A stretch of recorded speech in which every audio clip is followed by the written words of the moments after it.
So good morning guys, welcome to Survival Russia. Today we're gonna take a look at 3 items I've been asked about quite a lot. So this is like a rundown, super fast and furious review on these 3 items. And it's a cold morning, it's the 19th of March, springtime. But somebody have forgotten to tell that it's supposed to be spring now. Now we're at my super high-tech studio down here. And why should we look at winter equipment and so on at the end of winter? First of all, I just want to answer a lot of questions about these 3 specific items. Secondly, it's a good thing to purchase your winter items off-season. They are much cheaper. I mean, I already starting to sort out my boots for next winter, so that's why. So hang on and let's take a look at the 3 items. So first up here is a reproduction of the Second World War German Army or Wehrmacht winter padded jacket. It was taken into use 42, 43. You can say, why even bother about such items and so on? Because if something worked on the Eastern Front, it's definitely have to work today as well. But this specific reproduction is worthless. And I don't know if it's a Miltech or what it is. I was told that it was from Spearhead on eBay, but who made it, I don't know. To my knowledge, there are only one company in Germany called SIP Militaria who have made a real reproduction of these that is extremely close to the original one, with 100% wool blankets, felt liner and everything. I'll put a link in the description below. I'm not affiliated with SIP Militaria in any way. They're not paying me to say anything. It's simply just for your information. When I'm out hunting and I'm static and I'm not moving or something like this, I had this on a few times, I can feel the cold slowly creeping through the jacket. The parka here is of course meant to be used in combination with a wool tunic like the M36 tunic the German soldiers were wearing, but you should anyway not feel any cold creeping through this. And the German soldiers on the Eastern Front, according to my research, say that they were really happy about it and they describe it as being very warm. This crap here is not very warm. Best thing about this is the camouflage and the tough material it's made of.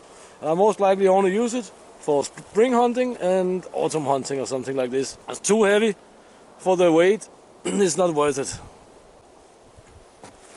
Next item, pack boots. Old school Russian made pack boots. This must be one of the items I had the most questions about, so yeah, of course they have to be here. So as you can see, it's a very heavy. Just the rubber boots. They have a little bit of small spikes underneath. As I say, they're Russian made. They're really awesome. They're very worn now, so they have to be. I have to find a replacement. But let's look at them. First of all, we have a big thick felt liner. And this is really awesome when you're out camping in the cold weather, or you get stuck in the woods, for example, with only a patrol bag and a bivy bag. Then you can wear these when you're sleeping or trying to sleep. It has 2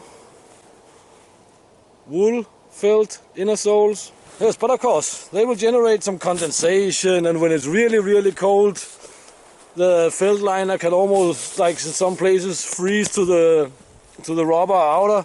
I never felt wet or anything in these boots. And yes, these are definitely not hiking boots. But in the winter here, I don't hike. I have this much snow. So I'll be either on snowshoes or skis. And for this, these are really awesome.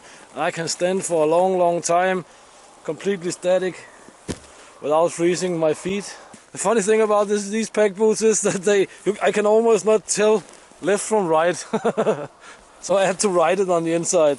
I'm actually not sure that they have made them in left or right, but doesn't matter, they're really awesome. Next item, MSR military surplus snowshoes. US Army MSR surplus snowshoe here.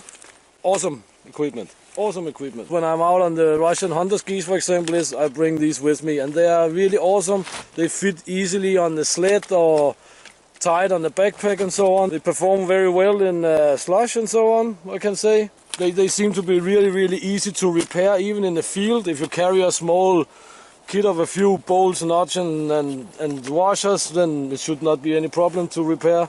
Even if this binding here should break, you should be able to repair it. If you're using the large fins here, you're on snow with an ice crust on, for example, the fin will not be able to break through the ice on the rear, so you will be walking a little bit like this. It's not super bad, but it's not super cool either. So what you can do is that you can easily remove the fin, and then it sort of like becomes manageable. There's a stirrup here on the back for walking uphill. I cannot really say anything bad about these, other than really deep powder snow. They're not that effective, but I don't know how many snowshoes are really that effective in powder snow. I can only recommend this, and they should be cheaper off-season, I guess. And as always, thank you for your time. Canvas top here, check the links in the description and like and share the video if you feel like it, and get out and train, get it done, and see you next time here at Springtime Russia.